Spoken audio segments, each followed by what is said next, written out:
Good evening and thanks for joining us. We begin tonight with breaking news on multiple fronts, all of it related to resource projects in this country caught in the tension over climate policy and Indigenous rights. Late today, the Alberta Court of Appeal ruled the federal carbon tax is unconstitutional, that it can't be imposed by the federal government. A victory for Alberta's premier.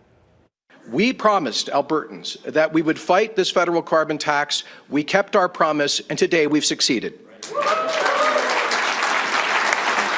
We'll get you more on that in just a moment, but also today, Tech Frontier bailed on its plan to build a $20 billion oil sands mine in northern Alberta.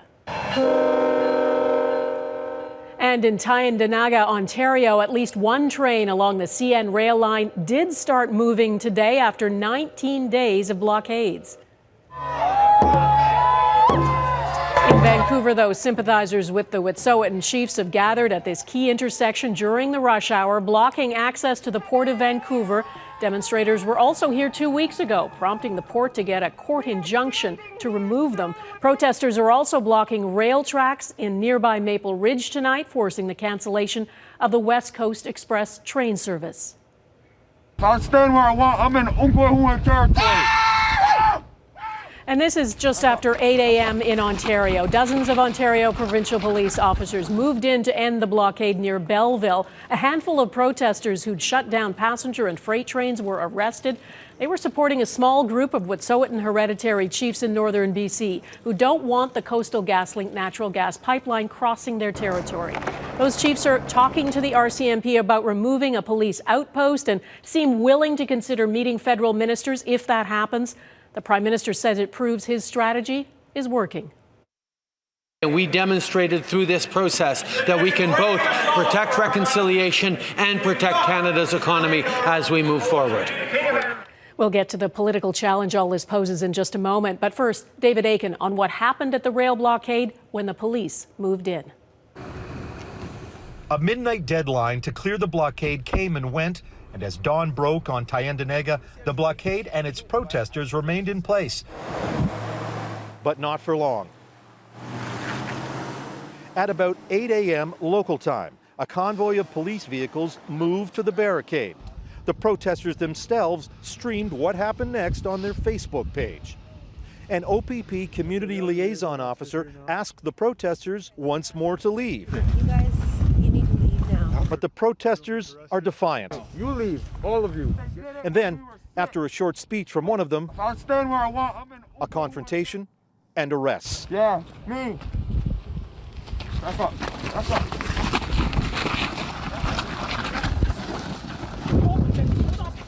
Police arrested 10 people on different charges. All were taken away in special police vehicles.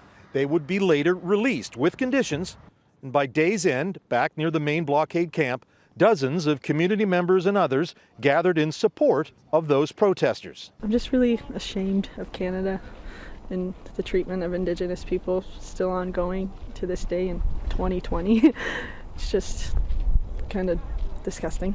Meanwhile, back in BC, the Wet'suwet'en wait for confirmation that the RCMP have indeed left their territory. Confirmation that could prompt the Mohawks and their supporters in Tyendinaga to finally stand down. As for the trains, it's not clear when regular service will resume. Both CN and VIA want to have that happen as soon as possible. CN crews were on the tracks as soon as the blockade was lifted, checking to make sure the tracks were safe and free of damage. Donna? All right, and some trains are moving tonight. David Akin on Tyendinaga Territory in Ontario, thanks. Rail service may finally be getting back to normal, but the small group of Wet'suwet'en hereditary chiefs still don't want a pipeline through their territory, even though 20 elected band councils have consented to it. As Mike Couteur reports, that crisis is still looming inside the House of Commons and outside on the streets. Hundreds of protesters shut down parts of downtown Ottawa as they marched in solidarity with the Wet'suwet'en hereditary chiefs.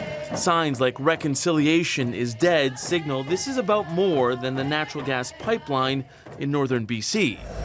The economic impact has yet to be measured as trains sat idle. but it's been blunted somewhat, according to Prime Minister Justin Trudeau. We've been working with rail carriers to ensure that many trains continue to use alternate routes to get through, and that's one of the reasons we've been able to avoid some of the most serious shortages. There have been concerns about critical shortages of chlorine and propane, which are normally moved by rail. And opposition parties say the Prime Minister's lack of action for more than 2 weeks has paved the way for future protesters. There is now a clear playbook for radical activists to follow, and they know that the Prime Minister will do literally nothing as the economy is brought to its knees. The government says it's committed to addressing the concerns of the Wet'suwet'en hereditary chiefs who want to stop the gas pipeline project and want the RCMP off their land.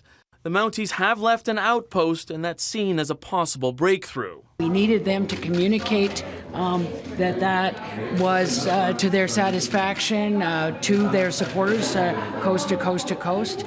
Unfortunately, that didn't happen, but that safety office is closed. Wet'suwet'en hereditary chiefs were expected to verify the RCMP's withdrawal themselves. Instead, other protests continue to pop up across the country. We're not only fighting days of suspicion and mistrust, but decades and even centuries in some cases. Which is exactly why everyone on all sides is thinking about what happens now and for decades to come. Michael Couteur, Global News, Ottawa.